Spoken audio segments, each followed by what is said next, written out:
Il pensait avoir tout vu. Il pensait dominer son dojo, son univers, son ring. Ce soir-là au Texas, dans une salle d'arts martiaux ordinaire, un ceinture noire arrogant allait croiser la route de Chuck Norris. Et 2 minutes plus tard, sa confiance et son sourire se transformeraient en un regret profond et cuisant. Abonnez-vous, likez, et laissez un commentaire, parce que cette histoire va vous marquer. La voix de Brad Morrison résonnait comme un tonnerre dans la salle de la Dragon Den Martial Art Academy. Il venait de projeter son partenaire d'entraînement au sol avec une violence qui fit s'arrêter tout le monde net. Dans un vrai combat de rue, tu serais à terre en 10 secondes. C'était un mardi soir, et le cours avancé battait son plein. Brad, ceinture noire 3e dan, portait un ego aussi imposant que sa collection de trophées. Il se dressait au-dessus de son adversaire vaincu, muscles saillants, savourant l'attention des élèves plus jeunes qui l'observaient avec un mélange d'admiration et d'appréhension. Alors, qui est le suivant ? Lança-t-il en balayant la salle du regard comme un prédateur en quête de proie. Quelqu'un a le courage d'affronter un vrai artiste martial ? C'est exactement à cet instant que la porte de la salle s'ouvrit discrètement. Et Chuck Norris entra. Il était simplement venu rendre visite à son vieux ami, Maître Kim, le propriétaire de la salle. La plupart des élèves du fond ne le remarquèrent même pas. Mais Brad Morrison, lui, remarquait tout ce qui se passait dans son dojo. Il se considérait comme le roi officieux des lieux, et n'appréciait guère que des étrangers interrompent son spectacle. Les deux hommes se donnèrent une accolade chaleureuse, comme de vieux compagnons de route. Brad observa la scène, intrigué. Si c'était vraiment ce Chuck Norris, celui des films, il n'était clairement pas un simple visiteur de passage. Pourtant, Brad n'était pas impressionné. Dans son esprit, la célébrité hollywoodienne ne signifiait strictement rien sur un tatami. « Chuck, c'est un vrai plaisir », dit Norris chaleureusement. « L'endroit est magnifique. »« Chuck, je ne t'attendais pas aujourd'hui », répondit Maître Kim avec une joie sincère. « Ça fait combien de temps ?»« 2 ans. » Les oreilles de Brad se dressèrent. La familiarité de leur échange trahissait une relation ancienne et profonde, mais il n'avait jamais vu cet homme dans le dojo. Et Brad aimait croire qu'il connaissait tout le monde dans la scène locale des arts martiaux. Pour lui, Chuck n'était qu'une vieille star de cinéma dont les meilleurs jours étaient loin derrière. Les autres élèves avaient cessé de s'entraîner, sentant une tension monter dans l'air. Ils regardèrent Brad se diriger d'un pas décidé vers Chuck et Maître Kim. Ils savaient que Brad cherchait des ennuis. « C'est bien toi Chuck Norris ?» coupa Brad sans attendre d'être invité dans la conversation. L'acteur Hollywood des films d'arts martiaux d'il y a belle lurette ? Avant que Chuck puisse répondre, Brad poursuivit sur un ton délibérément blessant. Sans vouloir vous offenser, mais les combats de cinéma et les vrais arts martiaux, c'est 2 mondes complètement différents. D'autres élèves s'arrêtèrent pour regarder.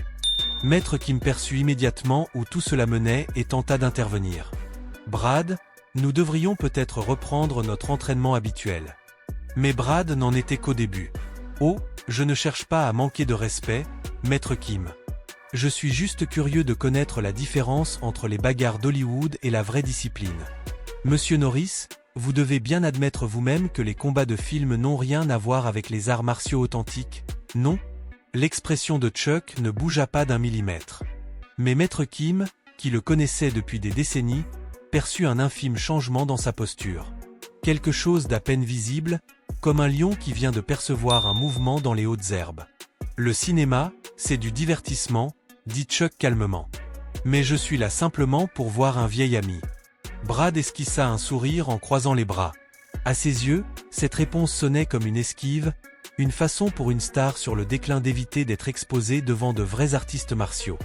Les élèves regardaient tous, et Brad sentait la lumière des projecteurs se braquer à nouveau sur lui.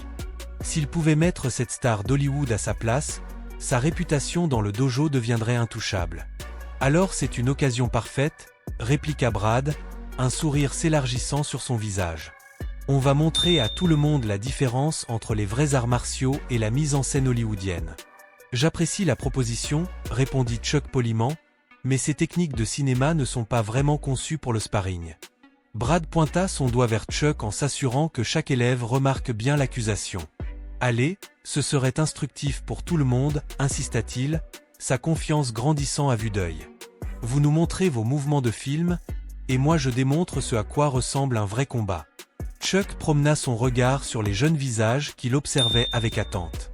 Certains semblaient excités à cette perspective. D'autres paraissaient mal à l'aise face à l'insistance de Brad. Maître Kim cherchait visiblement comment désamorcer la situation. Brad lança alors, comme si le silence de Chuck venait de valider son argument. Si vous voulez mon avis, les combats de film, c'est de la chorégraphie pure. Les vrais arts martiaux, c'est ce à quoi j'ai consacré ma vie. Je vous propose une petite démonstration amicale, juste pour le plaisir, histoire de montrer aux élèves ce qu'une technique authentique ressemble vraiment. Qu'est-ce vous en dites, l'ancien ? Le défi flottait dans l'air comme une fumée lourde.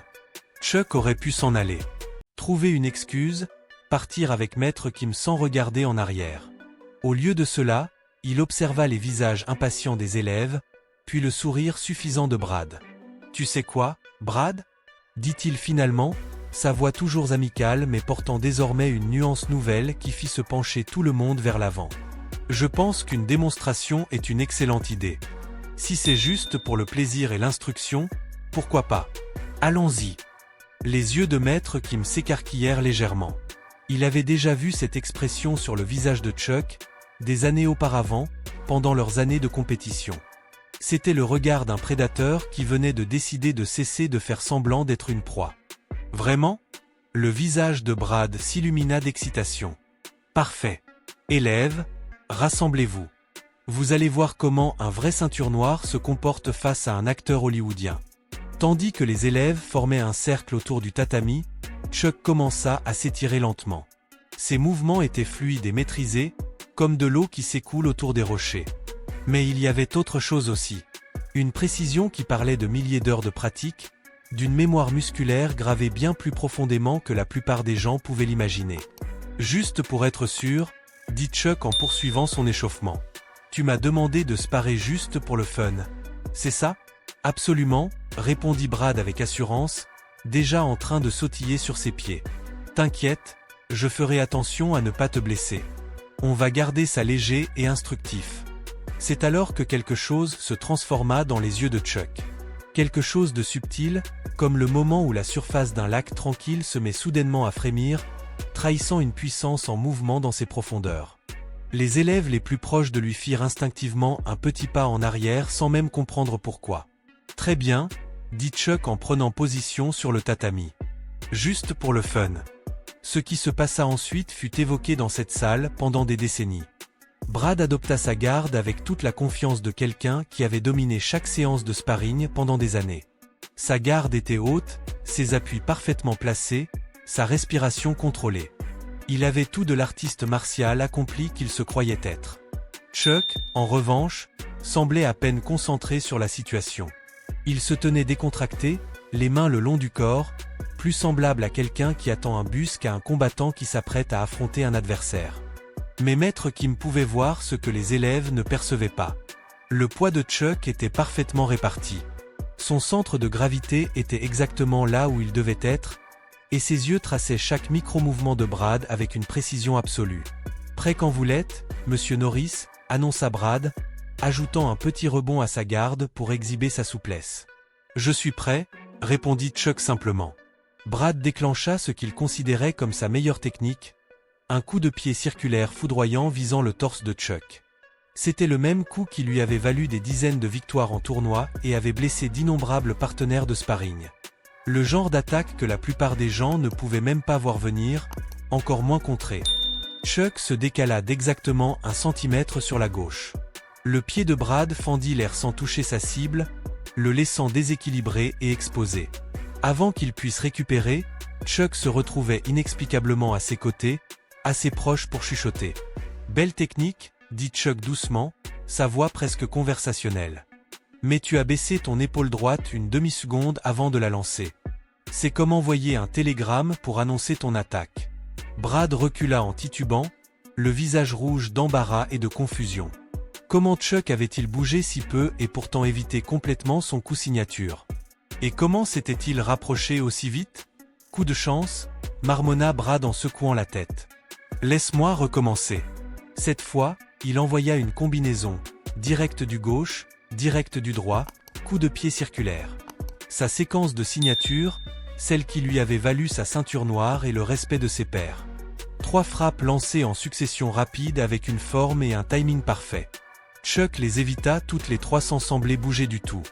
C'était comme regarder quelqu'un esquiver des gouttes de pluie dans une légère bruine. Chaque coup manquait sa cible par la marge la plus infime possible, comme si Chuck disposait d'un radar intérieur lui permettant de savoir exactement où chaque attaque allait atterrir avant même que Brad ne la lance. C'est impossible, balbutia Brad, la sueur commençant à perler sur son front. Qu'est-ce qui est impossible ? Demanda Chuck avec une curiosité sincère, comme s'il ne comprenait vraiment pas ce qui pouvait sembler déroutant dans la situation. Les élèves qui regardaient commençaient à murmurer entre eux. Ils n'avaient jamais vu quelqu'un faire paraître Brad maladroit. Certains sortaient déjà leur téléphone, pressentant qu'il se passait quelque chose d'exceptionnel.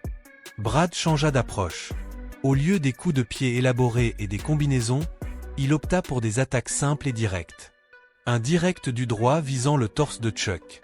Ce coup aurait dû être impossible à éviter à courte distance. Chuck n'était plus là à l'arrivée. Il s'était déplacé sur la gauche de Brad, se retrouvant maintenant debout, les mains toujours le long du corps, comme s'il n'avait jamais bougé. Brad appela Maître Kim, sa voix portant un avertissement que le jeune homme était trop frustré pour entendre. Peut-être qu'on devrait en rester là. Non, cingla Brad, sa façade de maîtrise commençant enfin à se fissurer. Je m'entraîne depuis plus d'une décennie. Je ne vais pas me faire ridiculiser par un acteur. C'est alors que l'expression de Chuck changea pour la première fois depuis le début du sparring. Le sourire affable disparut, remplacé par quelque chose de plus froid et infiniment plus dangereux. Un acteur, répéta Chuck doucement. La température dans la pièce changea. Même les élèves qui ne connaissaient pas le vrai parcours de Chuck sentirent que quelque chose de fondamental venait de basculer. L'atmosphère n'était plus légère du tout. Brad réalisa qu'il avait commis une erreur, mais son orgueil ne lui permettait pas de reculer. Je veux dire, je respecte ce que vous avez accompli au cinéma, mais là c'est de vrais arts martiaux. C'est à ça que j'ai consacré ma vie. Chuck hocha lentement la tête, comme s'il considérait sérieusement les paroles de Brad. Tu as raison. Tu m'as demandé de sparer juste pour le fun, et je n'ai pas pris ça au sérieux. Laisse-moi rectifier ça. Ce qui suivit prit exactement 15 secondes. Chuck bougea. Ce n'était pas un saut dramatique ni une technique spectaculaire. C'était simplement un mouvement d'une rapidité et d'une précision telle que la plupart des élèves ne purent pas le suivre des yeux. Un instant, il se tenait à 1 mètre de Brad, décontracté. L'instant d'après, Brad était sur le dos, les yeux rivés au plafond avec une expression de stupéfaction totale. Il n'y avait eu aucun impact violent, aucune projection évidente, aucune technique identifiable. Brad était simplement passé de la verticalité à l'horizontalité, comme si la gravité avait soudainement décidé de fonctionner de travers. Le silence dans la salle était total. « Comment » chuchota Brad, toujours à plat dos sur le tatami. « Qu'est-ce que vous avez fait » Chuck tendit la main pour l'aider à se relever. « J'ai utilisé une technique appelée « arrête de te frapper toi-même ». C'est très avancé. » Alors que Brad se remettait lentement sur pied, Chuck se tourna vers les élèves abasourdis.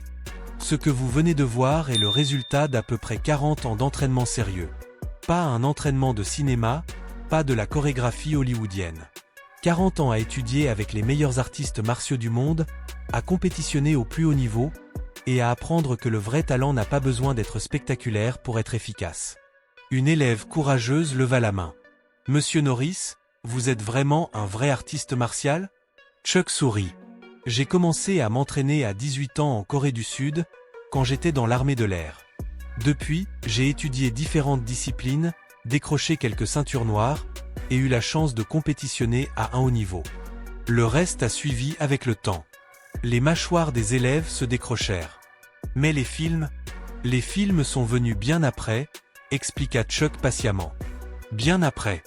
Je remportais des championnats du monde de karaté avant que la plupart des réalisateurs ne s'intéressent même aux arts martiaux. Le jeu d'acteur était quelque chose que j'ai essayé parce qu'un ami me l'a suggéré. Le combat est venu en premier. » Brad se tenait là, le visage brûlant d'embarras, tandis que le plein poids de son erreur s'imposait à lui. Il avait défié l'un des plus grands artistes martiaux de tous les temps, pensant s'en prendre à une célébrité vieillissante. Au lieu de la victoire, il n'avait récolté que des regrets profonds. Monsieur Norris, dit Brad doucement, sa voix à peine audible. Je vous dois des excuses sincères. Je vous ai sous-estimé. L'expression de Chuck s'adoucit immédiatement.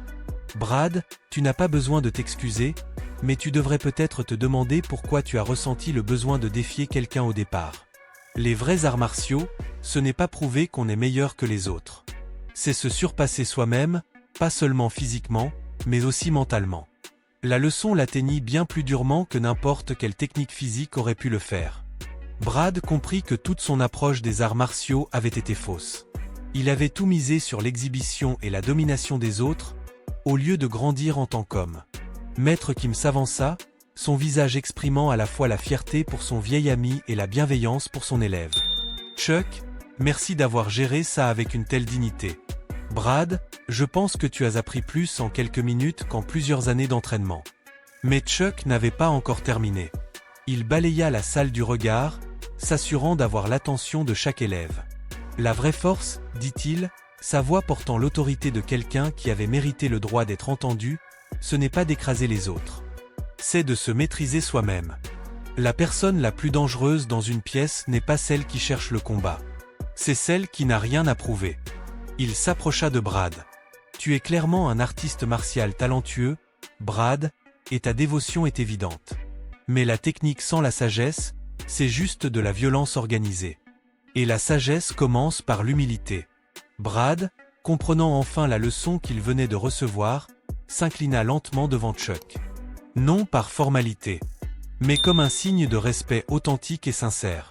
Et vous, avez-vous déjà été remis à votre place après avoir défié quelqu'un que vous aviez sous-estimé? Racontez-nous dans les commentaires, likez cette vidéo, partagez-la autour de vous, et abonnez-vous pour ne manquer aucun des récits qui vous attendent ici.